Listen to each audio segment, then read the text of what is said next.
입니다. 오늘 하나님께서 우리에게 주시는 말씀 함께 봉독하겠습니다. 창세기 37장 3절에서 11절까지 말씀 우리 함께 한 목소리로 봉독하겠습니다. 창세기 37장 3절에서 11절까지 말씀입니다. 이것은 하나님의 말씀입니다. 요셉은 노년에 얻은 아들이므로 이스라엘이 여러 아들들보다 그를 더 사랑함으로 그를 위하여 채색 옷을 지었더니 그의 형들이 아버지가 형들보다 그를 더 사랑함을 보고 그를 미워하여 그에게 편안하게 말할 수 없었더라. 요셉이 꿈을 꾸고 자기 형들에게 말하매 그들이 그를 더욱 미워하였더라. 요셉이 그들에게 이르되 청하건대 내가 꾼 꿈을 들으시오. 우리가 밭에서 곡식 단을 묶더니 내 단은 일어서고 당신들의 단은 내 단을 둘러서서 절하더이다. 그의 형들이 그에게 이르되 내가 참으로 우리 왕이 되겠느냐, 참으로 우리를 다스리게 되겠느냐 하고 그의 꿈과 그의 말로 말미암아 그를 더욱 미워하더니 요셉이 다시 꿈을 꾸고 그의 형들에게 말하여 이르되 내가 또 꿈을 꾼즉 해와 달과 11별이 내게 절하더이다 하니라. 그가 그의 꿈을 아버지와 형들에게 말하매 아버지가 그를 꾸짖고 그에게 이르되 내가 꾼 꿈이 무엇이냐? 나와 내 어머니와 내 형들이 참으로 가서 땅에 엎드려 내게 절하겠느냐? 그의 형들은 시기하되 그의 아버지는 그 말을 간직해 두었더라. 아멘. 신앙수련의 넷째 날입니다. 오늘은 꿈과 존재라는 조금 무겁고 어려운 주제로 하나님의 말씀을 나누어 보겠습니다. 먼저 지난 시간 우리는 꿈과 현실 사이의 간격에 대해서 살펴보았습니다. 우리는 하나님의 은혜를 받고 참 큰 꿈을 갖고 살아가지만 실제로 우리는 이 땅에서 또 초라한 현실 가운데 처해 있기도 합니다. 그 화려하고 원대한 꿈과 또 그 꿈에 비해서 너무 초라하게 느껴지는 그 현실 사이에서 우리는 기억해야 할 것이 몇 개 있습니다. 첫 번째 우리가 기억해야 할 것은 이 우리가 처해 있는 상황이 종착역이 아니라 정거장이다라는 것입니다. 우리는 이 머물러 있는 곳에서 얼마간 잠시 동안 머물러 있다가 지나갈 것이다라는 것이죠. 요셉의 감옥이 그랬습니다. 요셉은 끝까지 감옥에만 머물러 있는 생으로 마무리하지 않고 그 감옥에 잠시 머물러 있다가 언젠가 그 감옥을 벗어나 더 화려하고 더 위대한 곳으로 지나갈 것입니다. 우리가 지금 있는 곳은 종착역이 아니라 정거장이다라는 것이죠. 또 꿈과 현실 사이에서 괴리가 있었을 때 두 번째 우리가 기억해야 할 것은 잃어가는 중이 아니라 배워가는 중이다라는 것입니다. 비록 요셉은 감옥 안에 있었지만 그 감옥 안에서 요셉은 뭔가 잃어가고 뭔가 빼앗겼던 것이 아니라 그 감옥에서조차도 요셉은 배워갔고 또 채워가는 시간이었다라는 것이죠. 꿈과 현실 사이에 그리스도인 왕의 자녀들이라는 그 원대한 꿈과 그 꿈에 비해서 너무 보잘것없는 현실을 살아가는 우리들이지만 우리는 이 두 가지를 기억하며 그 꿈을 향해서 나아가야 할 것입니다. 오늘은 꿈과 존재에 대한 말씀입니다. 100살이 넘은 할아버지를 만난 적이 있습니다. 유학하는 시절 보름스라는 도시에서 한인교회를 섬기다가 그 보름스에 있는 교회 장로님께서 양로원을 운영하셨는데 그 양로원에 들어오신 100살 넘은 할아버지를 만난 기억이 있습니다. 이 할아버지는 독일에서 100살을 넘게 사셨으니 참 우여곡절 많은 삶을 사셨습니다. 그분은 1차 대전도 직접 경험하셨고 심지어 2차 대전은 참전하시기도 하셨습니다. 그 세계에서 가장 큰 재앙과 같았던 1차 대전과 2차 대전을 몸소 살아내신 분이었습니다. 제가 배웠을 때도 잘 듣지는 못하셨고 말씀도 그렇게 잘 하시지는 못하셨습니다. 그런데 전에 듣기로 몇 년 전까지만 해도 그 전쟁 이야기 또렷하게 하실 수 있도록 정신도 또 말씀도 또렷했다 전해 들었습니다. 할아버지께서 말씀하시기로는 2차 대전 때 총알이 자기 뺨을 스치고 지나갔던 이야기를 하셨습니다. 그런 경험을 만약에 하게 된다면 한 사람이 큰 그런 재앙과 같은 전쟁과 또 전쟁에 참여하여서 총알이 내 주변을 스치고 지나가는 그런 경험을 하게 된다면 그 사람은 어떤 삶을 살게 될까요? 전쟁을 직접 경험한 사람들은 트라우마, 그 전쟁이 안겨다주는 트라우마에 시달리곤 합니다. 이런 일들은 대부분 우리 인생에 어떻게 다가오는 일인가 하면 과거 때문에 현재가 영향을 받는 그런 일입니다. 전쟁을 자이든 타이든 참여하여 겪어본 사람들은 그 전쟁과 같은 상황 속에서 겪는 일종의 트라우마, 또 일종의 굉장히 깊은 상처 같은 것들을 경험하고 그 쓴뿌리가 오늘 현재를 살아가는데 영향을 미치곤 한다라는 것이죠. 그렇게 나라는 존재가 과거로부터, 과거의 어떤 경험들로부터 만들어진다라고 사람들은 참 많이 생각합니다. 과거에 내가 가정 안에서 겪었던 어떤 경험들, 또 과거에 내가 학교에서 겪었던 어떤 어린 시절의 경험들, 이런 경험들이 쌓이고 쌓여서 오늘날 현재의 나의 모습을 만들어간다, 나의 존재를 만들어간다라는 것이죠.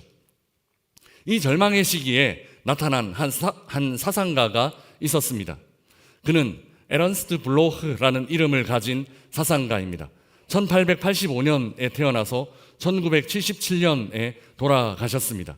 이 에런스트 블로흐라는 사람이 딱 그 전쟁의 시기에 썼던 책이 하나 있습니다. 독일에 남아서 쓸 수 없어서 미국으로 건너가 그 블로흐는 이 책을 썼습니다. Das Prinzip Hoffnung, 한국말로 번역되기는 희망의 원리. 사실 원어에는 희망의 원칙이라는 말이 더 가깝지만 내용은 희망의 원리, 우리가 어떻게 희망을 가지느냐 하는 것을 기록해 두었습니다. 1954년에 미국에서 완성했다라고 전해지는데요. 이 희망의 원리라는 책을 살펴보면 전쟁의 공포로 뒤덮인 시대에 한 철학자는 희망하는 법, 그러니까 모든 사람들이 절망하고 공포 가운데 휩싸여 있을 때에 한 철학자는 무엇을 말하고 있는가 하면 그 절망의 시기에 우리가 어떻게 희망할 수 있는지, 우리가 어떻게 소망할 수 있는지에 대해서 가르치고 있다라는 것입니다. 이 철학자의 영향을 받아 사실 우리가 잘 아는 신학자 몰트만이 희망의 신학을 구상하기도 했습니다. 몰트만의 희망의 신학은 이 블로흐의 희망의 원칙에서부터 흘러나온 것이라고 전해집니다.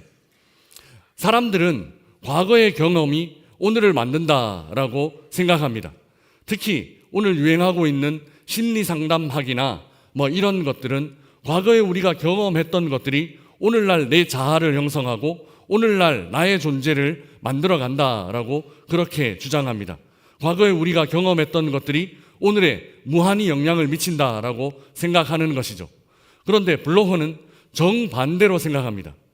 미래, 즉 희망이 오늘을 만든다라고 주장하는 것이죠.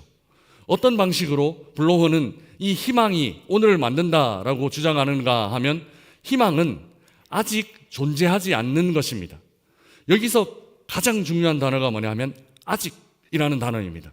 이 블로흐는 아직이라는 단어에 집중합니다. 그래서 아니다라고 말하지 않고 아직 아니다라고 말합니다. 우리가 아니다라고 말하는 그 모든 것을 아니다라고 말하지 말고 아직 아니다라고 말하자라고 그렇게 가르칩니다. 예를 들면 이런 것입니다. 가난이라는 것이 무엇이냐? 사람들은 이렇게 말합니다. 부유하지 않은 것이라고 말하죠. 그냥 아님이라고 표현하는 것입니다.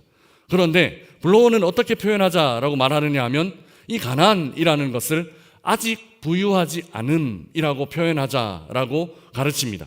그러니까 가난이라는 것이 부유하지 않은 상태를 말하는 것이 아니라 언젠가 부유하게 될 수 있는 가능성을 가진 아직 부유하지 않음이라는 말로 표현하면 이 표현, 이 아직이라는 표현 안에 무엇이 생겨날 수 있는가 하면 희망이 생겨날 수 있다라고 가르치는 것입니다. 한 가지 더 말씀드리면 질병을 예를 들 수 있습니다. 질병은 건강하지 않음이라고 말할 수 있습니다. 병에 걸려서 건강하지 않게 된 상태를 말하는 것이죠. 그런데 이 아님, 이 안음이라는 것을 아직이라는 단어를 붙여서 표현해 보자라는 것이죠. 그러면 이렇게 표현할 수 있습니다. 질병이라는 것은 아직 치유되지 않은 상태라는 것이죠. 그러니까 언젠가 치유될 수 있는, 이 아직 치유되지 않은 상태라는 말은 언젠가 치유될 수 있는 희망, 언젠가 치유될 수 있는 소망을 향하고 있는 그런 표현이 될 수 있다라는 것입니다. 어떻게 표현하느냐에 따라 그저 절망적인 상태에 머물러 있느냐, 아니면 희망적인 상태로 나아갈 수 있느냐, 전혀 다른 상황을 표현할 수 있게 됩니다. 우리도 한번 우리의 상황을 한번 표현해 보시죠. 우리가 좀 경제적으로 부유하지 못한 상황이다라고 하면 부유하지 않음이 아니라 아직 부유하지 않음이라고 한번 표현해 보시죠. 우리 자녀들이 아직 여러 상황 가운데 좀 묶여있는 부분들이 있다. 아직 취업이 되지 않은 상태다. 아직 대학에 입학하지 않은 상태다. 입학할 거다. 언젠가 입학할 거다. 이런 희망의 말로 바꿔보면 오늘 우리가 살아가는 이 현실이 전혀 다르게 보일 거다라는 것이 블로헤의 조언입니다. 바로 여기서 아직이라는 이 한 단어를 추가하느냐 그렇지 않느냐에 바로 희망이 생길 수 있다라는 것입니다. 아직 우리 안에 있는 어떤 절망적인 상황, 우리 안에 있는 어떤 답답한 상황에 아직이라는 단어를 한번 붙여서 그 상황을 표현해 보십시오. 그러면 희망이 거기서 솟아날 수 있습니다. 이렇게 아님을 아직 아님으로 바꾸면 비참한 현실 속에서도 더 나은 삶에 대한 꿈과 희망이 생겨나고, 그 희망은 오늘날 우리의 삶, 지금 현재 우리의 삶에 영향을 줄 수 있다라는 것입니다. 그래서 과거만 현재를 만드는 것이 아닙니다. 과거에 우리가 경험했던 좋지 않았던 여러 경험이라든지, 아니면은 너무 교만하고 자만하게 만들었던 경험이라든지, 이런 경험들만, 그러니까 과거만 현재를 쌓아오고 현재를 만들어가는 것이 아니다라는 것입니다. 미래에 우리가 어떻게 희망을 가질 수 있는가 하는 이 문제가 바로 오늘 우리를 만들어갈 수 있다라는 것입니다. 현재를 만들어갈 수 있다라는 것이죠. 그리고 이 희망으로부터 나라는 존재가 만들어집니다. 과거의 어떤 경험으로, 과거의 어떤 경험들이 쌓여서 만들어지는 나가 있을 뿐만 아니라, 또 우리는 미래를 내가 어떻게 희망하고 미래를 어떻게 내다보느냐에 따라 나라는 전혀 다른 새로운 존재가 만들어질 수 있다라는 것이 바로 이 블로헤의 가르침입니다.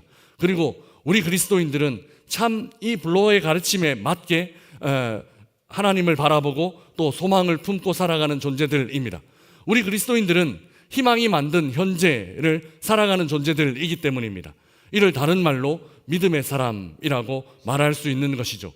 왜냐하면 우리는 죄악 가득한 과거의 모습, 죄악 가득한 현재의 모습 뿐만 아니라 우리 주님께서 모든 죄악으로부터 우리를 해방시켜 주셨고, 또 그 해방시켜 주심으로 인하여서 펼쳐 보여주실 꿈과 미래가 있는 그 천국 소망을 갖고 살아가는 사람들이기 때문에 그렇습니다. 그래서 죄악 가득한 과거에 눌려서 살아가는 오늘 나의 모습을 바라볼 것인가, 아니면 하나님께서 열어주실 저 하늘나라 천국 시민권의 그 모습을 갖고 오늘을 살아갈 것인가 라는 것이 전혀 다른 모습으로, 전혀 다른 양상으로 살아가는 오늘을 맞이할 수 있다라는 것입니다. 요셉도 꿈을 꾸었습니다. 이런 관점에서 요셉도 꿈을 꾸었다라는 것이죠. 우리 창세기 37장 6절 7절 말씀, 어제 이어서 오늘도 함께 읽어보겠습니다. 같이 읽겠습니다. 요셉이 그들에게 이르되 청하건대 내가 꾼 꿈을 들으시오. 우리가 밭에서 곡식 단을 묶더니 내 단은 일어서고 당신들의 단은 내 단을 둘러서서 절하더이다. 아멘. 요셉은 꿈을 꾸었습니다. 이 꿈이 요셉을 지배하는 오늘이 되느냐, 아니면 형들이 팔아버렸고 노예로 살게 되었고, 또 노예로 살다가 억울한 누명을 뒤집어 쓰고 감옥에 간 그런 과거가 요셉의 삶을 지배하게 되느냐에 따라 요셉은 전혀 다른 인생, 전혀 다른 현재의 삶을 살아가게 될 것입니다.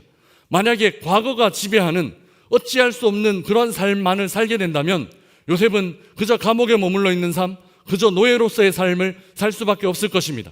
그러나 하나님께서 주신 꿈, 그 꿈을 향하여 나아가는 삶, 그 꿈을 기억하고 그 꿈을 향하여 나아가는 삶을 살게 된다면 요셉의 현재는 어디에서든 언제든 전혀 다른 인생 될 수 있다라는 것이죠. 말씀 한 구절 더 읽어보겠습니다. 37장 9절 말씀입니다. 우리 함께 읽어보겠습니다. 요셉이 다시 꿈을 꾸고 그의 형들에게 말하여 이르되 내가 또 꿈을 꾼즉 해와 달과 11별이 내게 절하더이다 하니라. 아멘. 이 꿈이 요셉의 존재를 만들었습니다. 요셉은 꿈을 성취하고 또 꿈의 성취를 기다리는 사람이었다라는 것이죠. 요셉은 과거에 얽매여 그 과거가 쌓아온 삶을 살았던 것뿐만 아니라 그것들을 떨쳐낼 수 있는 미래를 향하는 삶을 또한 동시에 살아가고 있었다라는 것입니다. 요셉의 삶은 이 꿈으로 말미암아 만들어지고 빚어졌습니다.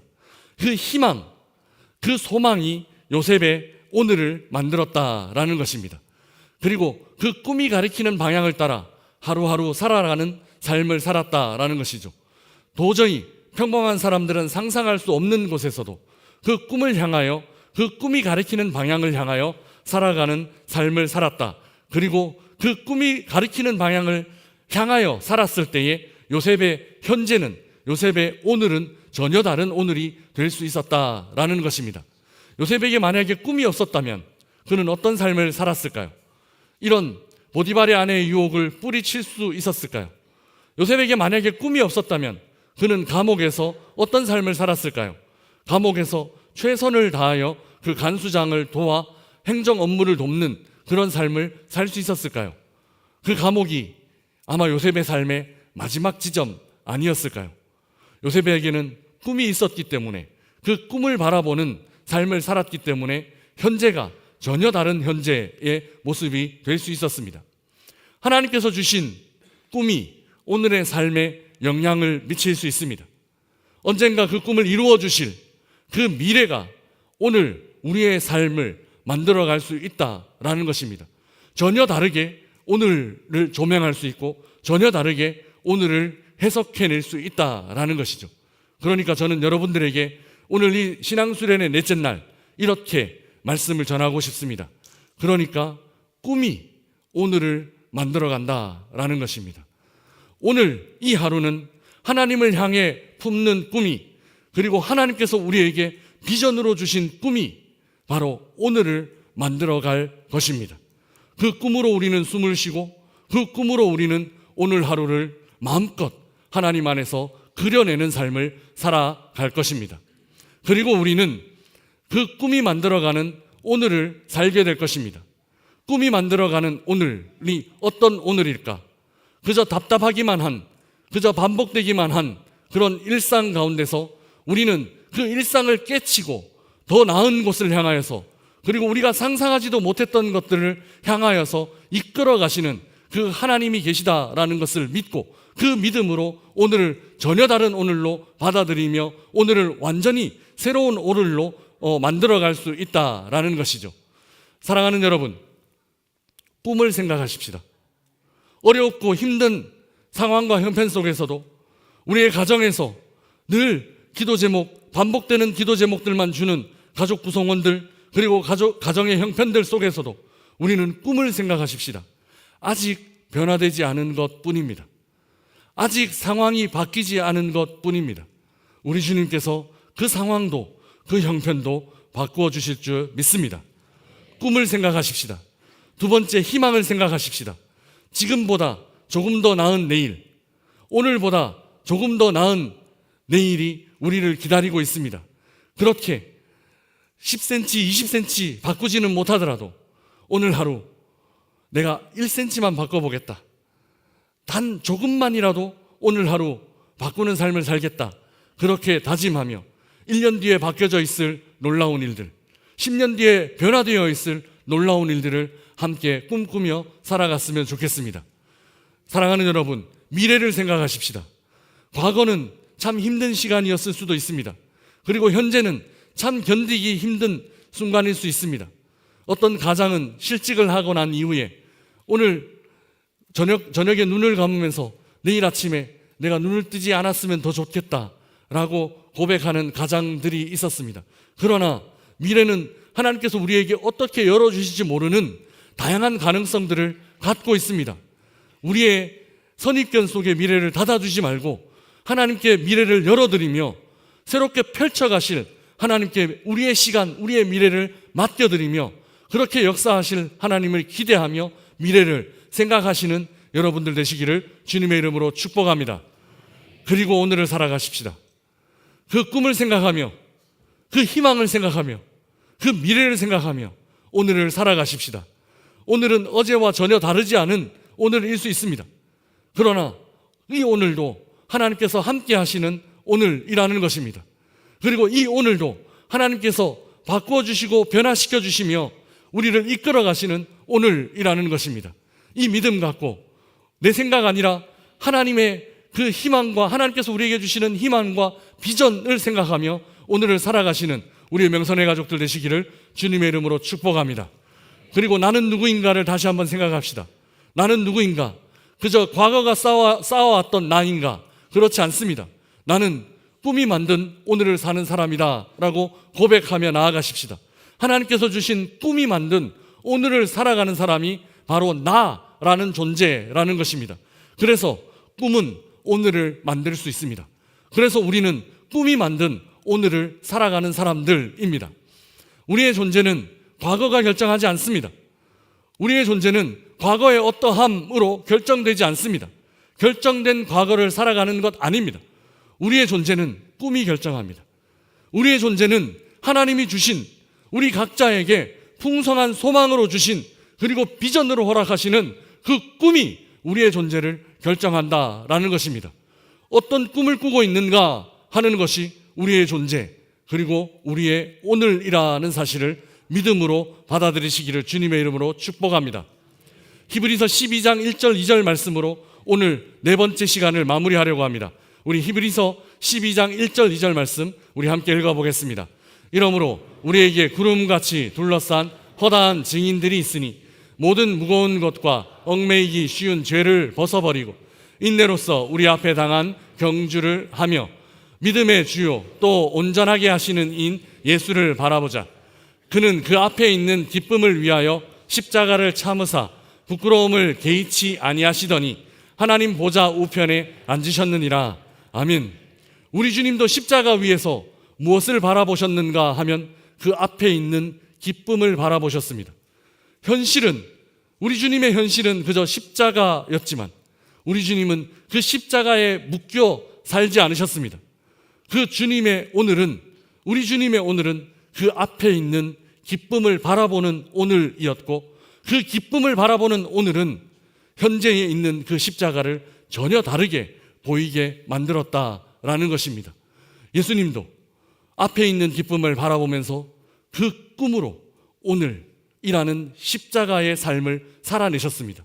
그래서 오늘 우리도 이 예수 그리스도를 바라보는 하루가 된다면 이 예수 그리스도를 통해 우리에게 주시는 꿈을 바라보는 이 하루가 된다면 우리는 어제와는 전혀 다른 오늘을 맞이할 수 있을 것입니다.